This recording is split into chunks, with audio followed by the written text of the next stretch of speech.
Hi, Keith. Thanks for joining me on Behind the Build. I'm Paul Drake, and this podcast is all about getting real insights from leaders in housing, manufacturing, and construction. There's no script, there's no sugarcoating, and it's great exposure for you and your organization. So here's how I would like to sort of structure our conversation this afternoon, stroke this morning with you guys. I want to understand your background, the trends you're seeing in the industry, whether that's technology, market shifts, or operational changes, the challenges that you might be facing right now, and where you want to take your business over the next 6 to 12 months. We'll wrap up at the end with any insights that we both find valuable. Does that sound good? Yeah, Good. sounds It'll great. probably take about 30 to 40 minutes, and we'll start with you, Keith, if you won't mind. Tell me a bit about yourself. What's your role and how did you end up in this position, please? Well, I go way back when. Started in this industry when I was about 12, 13 years old. Um, and that industry is HVAC, heating and air conditioning. And my brother-in-law got me into the trades. Had a little side job that he needed some help on a weekend. So I rode my bicycle over to his house. He asked me to climb underneath the house, rip out a bunch of ductwork. It was like probably 6 runs, 7 runs, something like that. Crawled under there, came back out. He showed me how to put them back together, went back underneath there, put them back. And as a 12-year-old little kid, going underneath the house was fun. So that day we finished up. The next day he told me to ride my bicycle over to his house. And he goes into his freezer, pulls out a stack of cash, and peels off $200 bills and gives them to me. It's $200 for a day. As a 12-year-old kid, I was in heaven. Yeah, but you So were, I just asked him right away, "Hey, when can I do the next one with you? When's the next job?" And he said, "Next weekend, come on over. I got something else." And then after that, it just evolved. And I grew up in the trades, second generation. I love the trades, and my family had a business doing heating and air conditioning, mainly new construction work. So wasn't really my path though at the time. I didn't really like doing the new construction end of it. So um, I was probably 19. I get an offer from a big group, and that big group offered me, a big sign-on bonus. And I went back, told my brother-in-law and my dad, "Hey, this is what I got." And they said, "What? It's rubbish. It's nothing. It's fake. You'll never make more than 60, $70,000 a year." So they're offering me six figures to go and do installs and stuff. And this is a long time ago. Consider I've been in the trades for almost 35 years now. And I took it, left the family, left everybody, and took it. About a month later, bought my first house with that down payment of the sign-on bonus, and never looked back. Became one of the best in the country in installs because we over here we have all different types of ways that you can rate, and you have different groups. So in our group, which was a national group, they do ratings basically. It was volume of installs you were doing per team, and it was amount of callbacks and warranties, that type of stuff. And they did like a little calculation. So every month you got the bonus, and you were up against probably, I don't know, 1,500, 2,500 installers. And right away, it was like my second month in, I became number one, and fell in love with it. Like right after that, I was making all this money, and one day, probably a year and a half, 2 years in, they told me they didn't have any work for me. So I said, "Do you got any service calls?" I didn't know much about service, and yeah. So I went and ran my first service call. I sold it. Um, didn't know what I was really doing. Kind of stumbled through it. I called them. They wanted me to run another service call. I said, "No, I'm installing this one." And so they sent. We out here. We used to have a company called Go Getters. You just call that company, and they would have go to the parts house for you, pick it all up, and deliver it to your job. And mm, so I could start ripping it all out. And after that, I never again, I started I was double dipping. I got paid commission, plus I was getting paid to install. Life was good. And then, it got to a point where I was selling too much. It was costing the company more to have me install or not installing, and so they moved me over to strictly a senior tech. And as a senior tech, I became, a sales guy and became one of the number one guys in the nation for that. And wanted more again when I was probably in my I'd say mid 20s. And they gave me basically a title of like, service manager, sales manager. And then it gave me another title.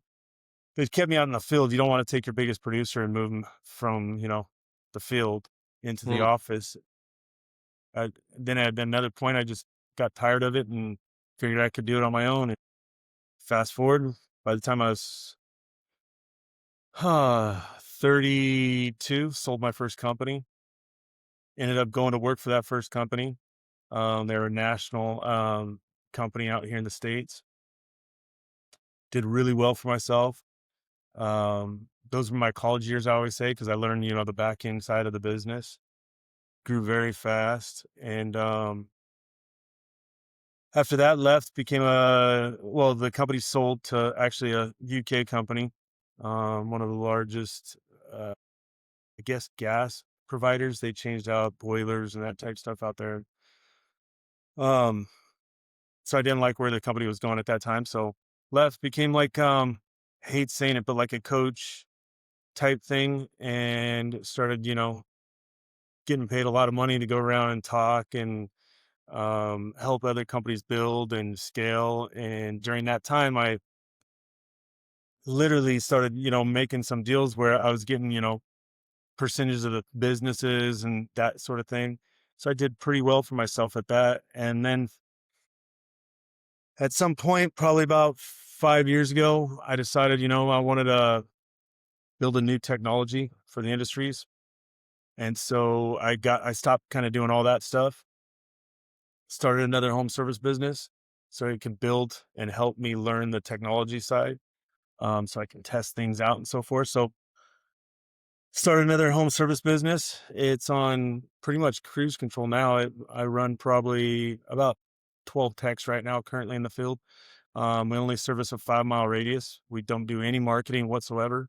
Um, we're in beautiful Newport Beach right here. And so we have a tight little hub that we service, and we consider ourselves a white glove concierge service. Right. Um, if you have an HVAC system you need changed out, cool. But if you have a gate that you need fixed, or a flagpole that needs to be put up, a new roof, you name it. Because we're also a general contractor as well, so we handle everything, one stop shop. So that's pretty much, I know I kind of breeze through a lot of it. If you have questions about it, no problem. Mm. But I've done very well for myself. At certain points in my career, I've done terrible for myself. There's a lot of highs and lows with the industry. Uh, but I'll tell you what, I try and give back as much as I can, just because. And I'm no saint. Trust me, it's not that I'm a saint. It's just this industry's rough out there right now, and there's a lot of fake guru, whatever you want to call them, motivational guys, that type stuff. Mm. And those guys, really burn me. They just It infuriates me to see these guys flashing all this stuff and, driving all these fancy cars and saying, "You could do it too. Just join my class for, $5,000 and $20,000, whatever it is." And it's nothing easy. This trade's not easy. It's not easy to be an entrepreneur all the way around. But Mm. uh, when you hear those guys saying how easy it is and you can too, and showing their rented car behind them, or flying on somebody's private jet, and some of them have done very well for themselves. These young bucks are doing really good, but it's not easy. Don't keep telling these guys that. So on all my social medias, I get DMs all the time, and it's, "Hey, what would you do first? What would you change?" And that type stuff. And I give all types of free help out there. I try and just help out as much as I can, but also um try not to lecture, if that makes any sense, because Yeah, I yeah. literally, if we have a group of young guys, I think our oldest guy on our team right now is 30, and if they have a better way of doing something, show me, and I change. I'm not stuck in my ways. I'm not one of those guys that my way or the highway. So I'm pretty versatile that way. And I feel like there's so much out there in the trades that we can keep on giving more. Especially with the big deficit here in the States. I don't know if it's like what you guys have out there, but here in the States, we're losing over a 500,000 employees right now, just due to retiring out, and those guys didn't want their kids to be in the trade, so we're losing all these guys, and it's very difficult. I go and speak at universities, I speak at community colleges, I speak at high schools as much as I can to get those guys to understand, like, hey, you can make some serious money here. Yeah, there's no reason for you to go. You don't have to go to a trade school. You could just, most companies like ours, we'll bring on, a couple guys. We'll pay them to learn. If they're willing to get out there and hustle, we pay them to learn. And there's a ton of companies like that out here in the States. I don't know if it's like that out there, but that's pretty much, in a nutshell, where I feel like the biggest change in our trades that are coming in is AI. I Yeah, I was we're kind of going to move on to that, Keith. Fascinating story how you've got to where you've got to, and there's certainly the skills shortage over here as well.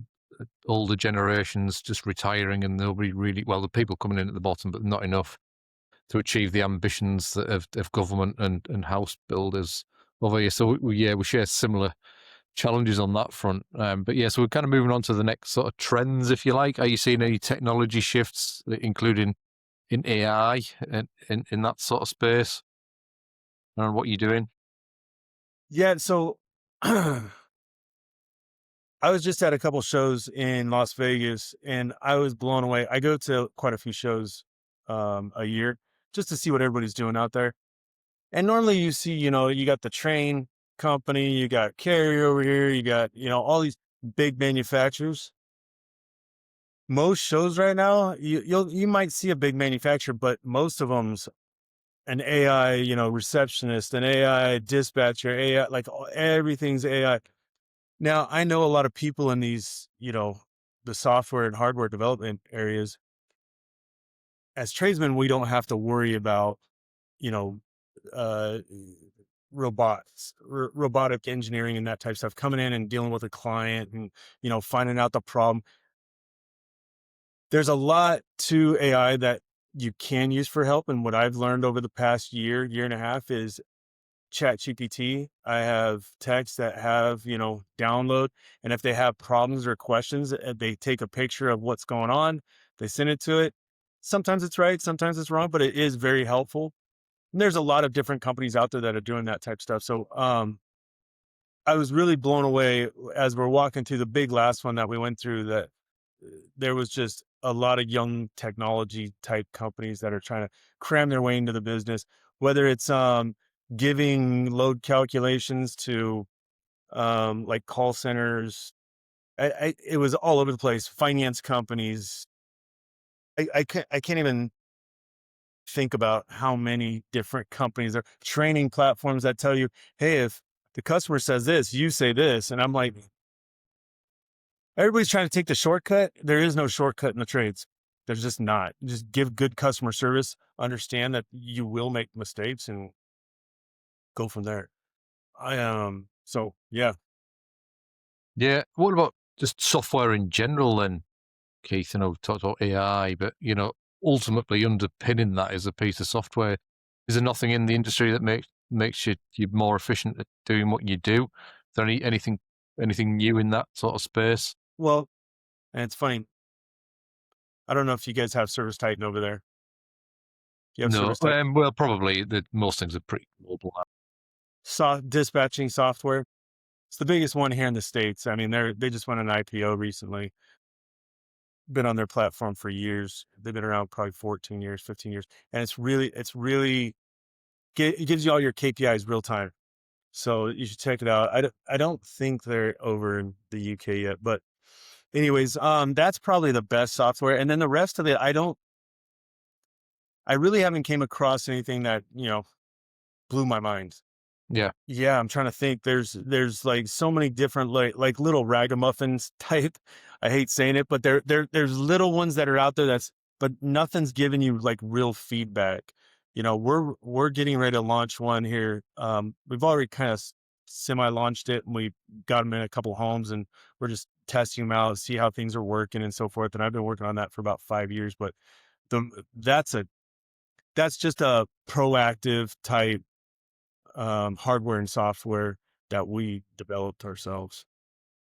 Is that to preempt floods and things like that? Flooding if your dishwasher or that sort of thing. Is that what it does? So what we've developed is a hardware and software that basically tells you real time information about your home. Picture Picture your car. Your car tells you, I don't know what type of car you drive, but like your car will tell you your front right tire's going low, your headlights out, windshield wiper fluids down, time for an oil change. And then on top of that, just at the dashboard, it tells you that, but also you have an app built into it. And then also the dealership can see all that stuff real time too. So they're sending you like monthly health on your car, or you could schedule your appointment through the app and all that type. Nobody's ever done it for homes. You got, it's very fragmented. You got somebody that monitors your electricity. You got somebody that monitors, um, your water usage, but nothing ever has brought them all together. So what our technology does is it tells you real time SEER rating of your equipment. We're telling you static pressure. So we know when your filter's going bad or not. We can tell you water quality real time. We can tell you what your utility bills are real time, what's consuming the most on your utilities. We can tell you before your attic leaks. We can tell you, or your roof leaks. We can tell you before you have slab leaks. We can tell you what condition your water heater system's in. You name it, it doesn't matter what it is. We're not controlling anything in the home. We're just telling the homeowner, and we're also telling the contractor at the same time what's going on within the home. So, and it sends alerts every day like, hey, this is going on. This is a major alert. This is a major problem. Or, hey, everything's running great. You might not need to service the client every 6 months or once a year. It might be 4 times a year. It might be once every other year, because maybe it's a rental property that they never even use, or a second home that they never even use. We just took an account and built a whole dashboard that literally, I got one sitting right here. I don't know how much you can see of it, but it literally tells you everything that's going on inside the home. And this is just the wall mounting unit. And then you don't even need that. We use a different type of technology as well. So all the nodes stay connected up to 850 feet away. You can put up that's subterranean. It doesn't matter. You can have concrete walls. You can read if you have a well, like well water, that type stuff. But we can put up to 3,500 nodes to one system, 4,000 nodes to one system. Now, you'll never really need it unless you go apartment buildings or big commercial buildings and that type of stuff. But if you think about it, it is really right for like apartment buildings and commercial buildings, because then you have one maintenance guy looking at a dashboard on a screen, and instead of him running around in the summertime, refrigerant leaks and floods, that type stuff. This is telling you preemptively before they go out, because it has AI built into it and machine learning. So it starts just paying attention to how long it takes for the ramp up of an air conditioner, or the starting amps of an air conditioner, starting amps of your hot tub, your pool, whatever it is, it doesn't matter. We just connect to everything, and it just starts understanding, hey, these are the parameters it should be, and this is what it's doing. Or like your air quality or whatever it is. I mean, literally, it's everything that's in your home. It's just the easiest way I can put it is your car's dashboard. Yeah, It literally is for the home. clever. So, where do the opportunities lie then? Do you see in the industry? Is it that? Is it hardware and software tech? Or is it I something else? think we have to start relying on this type stuff, only because we have such a shortage in the industry. And for us, sending a technician out because a customer says their air conditioner is not working, and we can look right in an app at the office and go, no, you have no power to your entire home. Or, hey, we can come out, it's Sunday, but why don't you just change your um Sorry, Keith, the lights have oh, no turned off. worries. No worries. Sorry about that. No It's the worries. And energy efficient light bulbs. But it tells it basically is so no, frivolous calls where somebody's telling you something's not working, that type of stuff. And then the other side to it is you can cut your marketing down because it's a retention hub. So a lot of clients out here, like even our company, we don't advertise. So we might go out and put a new, say, water filtration system in. They might not know we do heating and air because it's just called HG Home Services. So the following month or two, they might have a heating problem. So they just go to Yelp or, look online and they find the local contractor that can do it. And then we come back out and go, wait a second, we were out here. This keeps them tied to you at all times. So that's where I think technology has to go. There's a lot of new thermostats that are keeping homeowners connected to the contractor and so forth, but we got to do something. We're not going to all of a sudden come up with 200,000 employees out of nowhere. There's a big need. I think this is part, and not just because this is mine, but there is other ones that are not like this, but there are things out there that can help you. But you really need to take a look at your business and see how you can best serve your clients. And I feel like this type of stuff can help you. Dispatching softwares can help you better serve your clients as well by being able to help you route your clients better. But the other big thing is in our industry, I don't know how it is out there, but here, private equity is massive in our trades out here right now. They're buying up everybody. Right before this call, I was on a call with somebody trying to buy my company. I get those calls probably 2, 3 times a week. And they're consolidating everybody. They're taking, the $5 million shops, the 10, the 20s, the 30s, and then rolling them all up into $100 million shop. I don't know where that ends. There is a massive takeover right now. Goldman Sachs, I don't know if you saw that, but about 4 or 5 months ago, they spent 1.8 billion on a heating and air conditioning company. That just tells you, the big players are in this and they're in it for the long haul too. Yeah. Do you see that as a challenge? It's a challenge. It's a challenge for the newer, younger guys that want to start their own companies because now you're battling endless funds. And when I mean endless funds, these guys come out and they literally have trucks that are just beautiful wrapped and they're, your PPC, which is all your online marketing. You can't compete with these guys. They got, $100 million budgets. They're, they're everywhere. It's hard for the littler guys.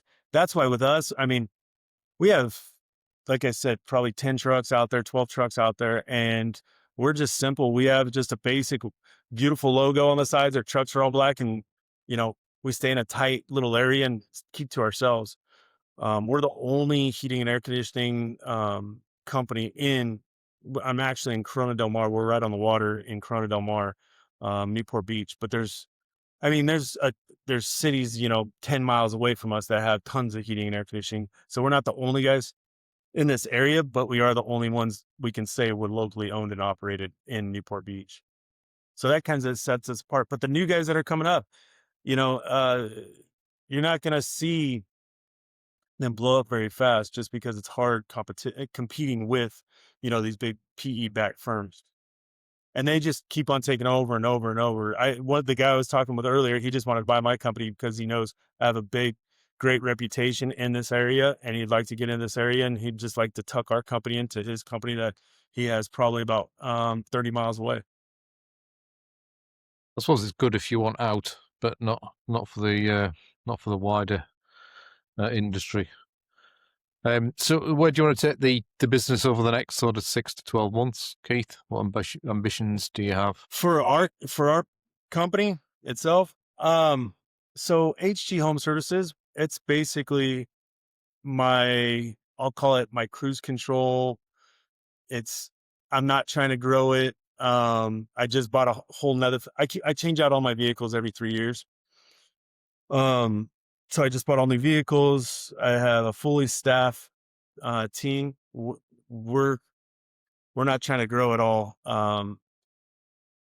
My biggest ambition is to get my new product launched, and I spend probably 95% of my days working on that. I have a great team behind me. I have, you know, some massive players outside the industry that are helping me. I got Peter DeGone, the founder of Keurig. Does all my financials. I got Hans von Putten, who is the founder of 40th and L. I got, Mark Katz, who was the CEO of Burlington. The list goes on and on and on. And everybody just sees the need because this is something that it'll help home warranty, it'll help homeowners insurance, it'll help, you know, um, people able to budget their homes. So what I mean by that is like when you get a utility bill, you just get it and you have to pay it.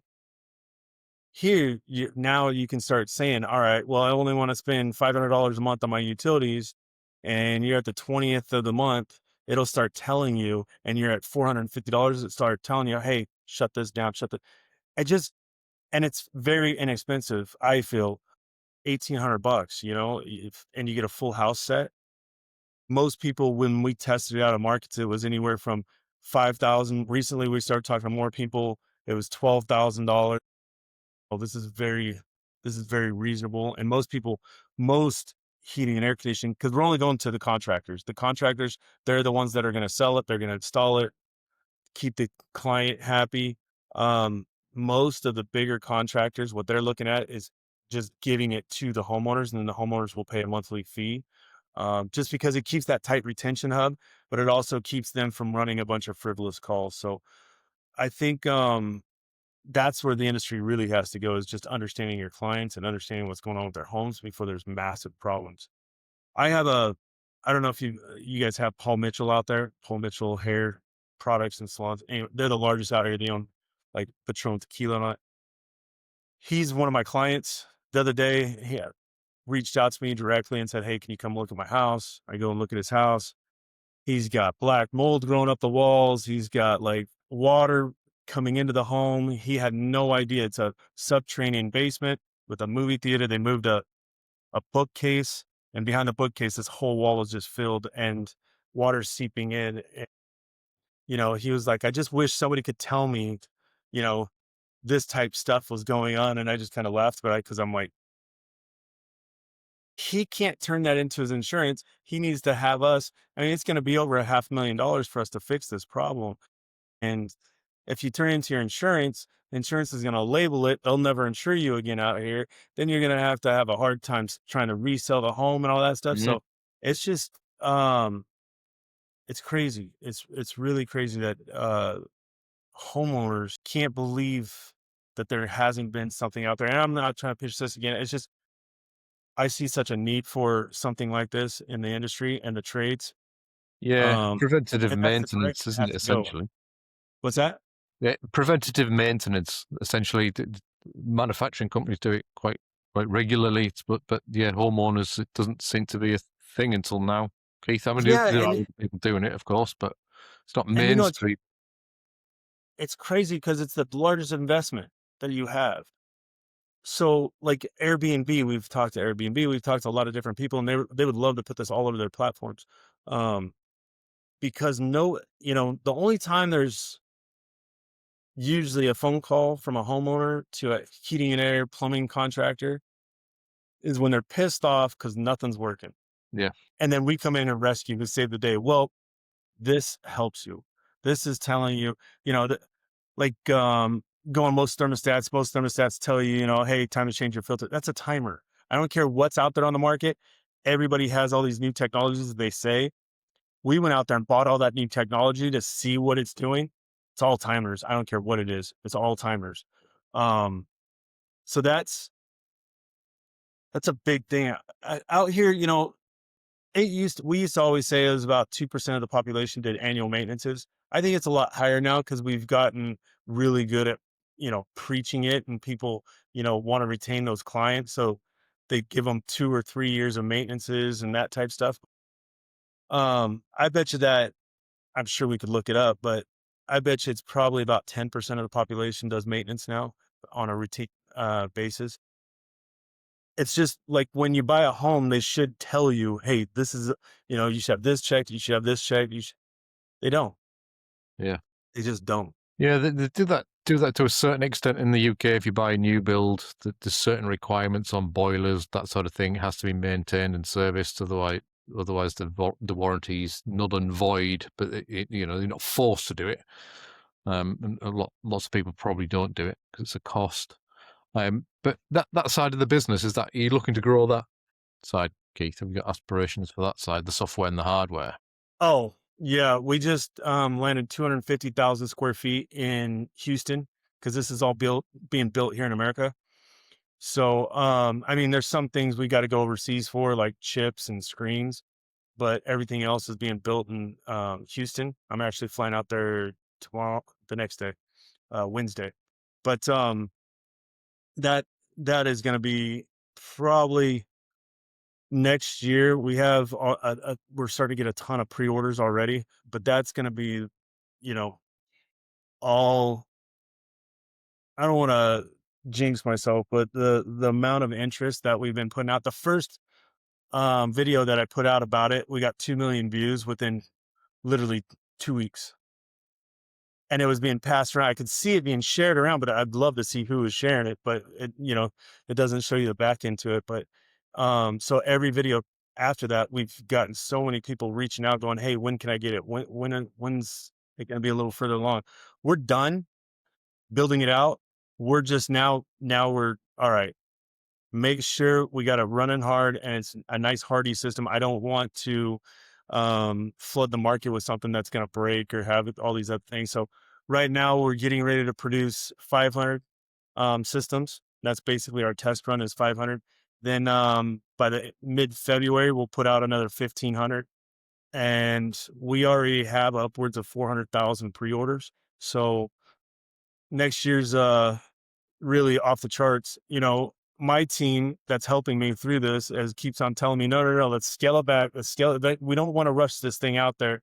So we're trying to stay, next year with about 15,000 out there. But it's hard for a guy like me.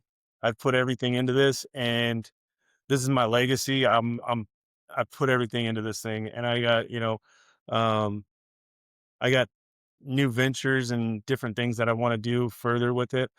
This is just the first generation of it. I mean, we have already generation 3 rolling out. We just got, well, I can't say we got our patents about a year ago. We filed our international patents about 7 months ago. We got our trademarks recently, our copyrights recently. So we're just flying. I think the biggest thing that people don't understand is hardware and software. It's truly hard. It is like, especially from a guy that I'm a tradesman. I didn't go to college. Trying to figure my way through this. I've had lots of failures through this and burnt lots of capital through this.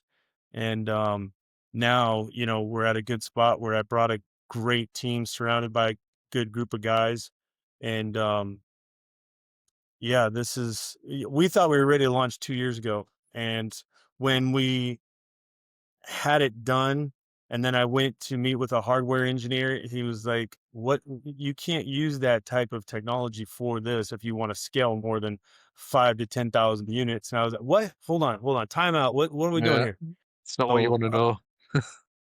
I had to scrap it almost 2 years ago, and not scrap the whole thing, but I'd say 90% of it, and, which was brutal. And met with bigger teams with a lot more people and got them to help me get through where I needed to get it to where it's at today. So, Yeah, I was going to ask what's your biggest operational challenge to achieve your objectives next year, but it valuable insight into people listening that make sure you get it right first time because it's painful if it's not. But then you already know what you know, don't you? And people are good at yeah, selling. yeah, it's operational. I mean, there's just so many different avenues with this. Besides the hardware software company, I'm going to go back to the HG home service company. The true trades, the operational side of it. I mean, it's really guys are gonna that are listening to this that have to understand 85% of their business, if they're owning a company, should be out there recruiting.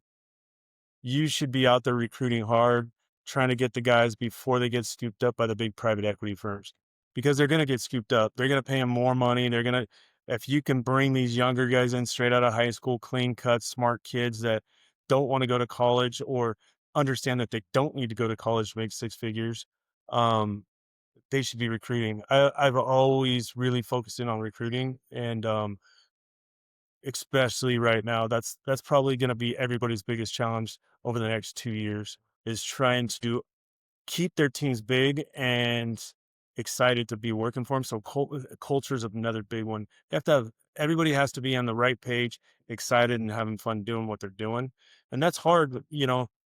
This year, from what I gather, the industry was about out here at least was about 30 to 40% down. Um, we are probably about 20 to 25% up with HG Home Services, but we don't focus on the same stuff that everybody else does because everybody else is fighting and competing against each other. And you get, really focusing on the straight change out versus doing what's right for the customer. What we do is, if a customer has a older system, they might not have the capital to put a new system in. Limp them along, get them going. Don't just go for the kill every time because a lot of times you're losing your customers. So yeah, I think that's the biggest challenge coming next year. Final question then. So, taking the software and hardware, we'll call it an entity. What's been your biggest struggle to get it to where it is today? You mentioned you've poured your life and soul into it and a lot of money. What's been the I don't. biggest? I'd say the biggest struggle has been combating everybody telling me not to build it here in the States. Oh, so I've met with some of the biggest private equity firms. I mean, literally the biggest private equity firms here in the States, actually the world, all the way down to angel investors to help, because you need capital to keep the thing going. It's not just all my money, but building it here in the States, everybody wants me to go to, India or China and have it built out there and then brought to the States. And from what people don't understand is I'm going to the blue collar guys, and especially here in the States, they want something solid. They want something that it's not some little cheap part that's going to fall apart. So I stood my ground on it, and that's why we're building in Houston. Like, so yeah, it's that's probably one of the biggest challenges. And then the other one is, raising capital. People don't understand what it's like to raise capital. I've been on both sides of the table, being bought, being sold, doing M&A for private equity or friends that are buying other companies. I've never been the one out there, holding the little tin cup going, "Hey, I got this product. I need some more capital." And it's literally for every 100 people, you might get one yes. You get a lot of maybes, you get a lot of people saying yes, you get a lot of yeses out of that. But then when it comes to, wiring the money or getting the check, most people have been very smart that are in that level that they can't make those type of decisions. They put people in there, trusts or, wealth managers that only take certain risks.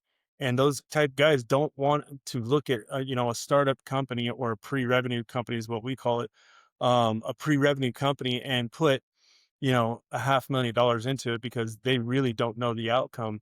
And so they have strict guidelines. And I've had I don't know how many people come into my offices and tell me, "Oh, this is great. We fill all this paperwork out. We sign it. We agree to it. Then it's time to go get that check." And there's no check to get because now you got to go through the whole process again with their, wealth manager or, the trust. And they're not allowed to spend that type of money with that type of risk. Mm. So I guarantee that right there is probably my biggest stress. But as of late, the past 2 months, it's been, where I'm actually turning down money and I'm looking for right people now, not with just checkbooks that can bring something to the table, a little bit of more brains than just the cash. That's what I like right now. And it's been good. Like I said, the past 2.5 months, before I was out there with the, tin cup, now they're just coming to me Mm. asked to be, and we are starting to do our due diligence behind the scenes to see, who are these people and what what really transpired in the last 5 to 10 deals. Tables have truly turned, Keith. Yes. Yeah. Yeah.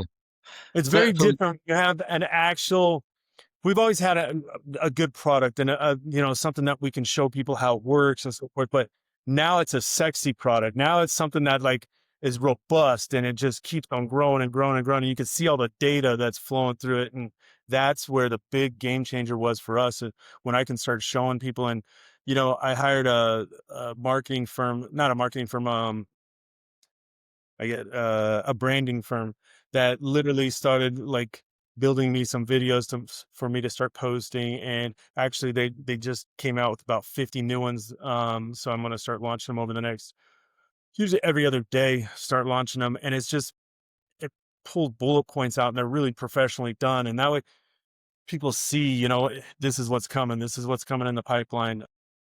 But yeah, that was, trying to figure out the chicken or the egg, that whole thing. Like, where do I start? Where do we're actually coming to the end of our podcast, Keith. It's been fascinating story, and it's had me pinned to the seat, listening, looking for more information from you, Keith. It's been really fascinating. I love the hardware, love the software angle. It seems like it's got massive potential if investors are coming to you to give you money. So, yeah, fascinating. Thanks for talking so candidly and openly about your challenges and opportunities. It's been a great 45 minutes sitting here. So thanks, Keith. No, I appreciate you having me on. It's been a pleasure.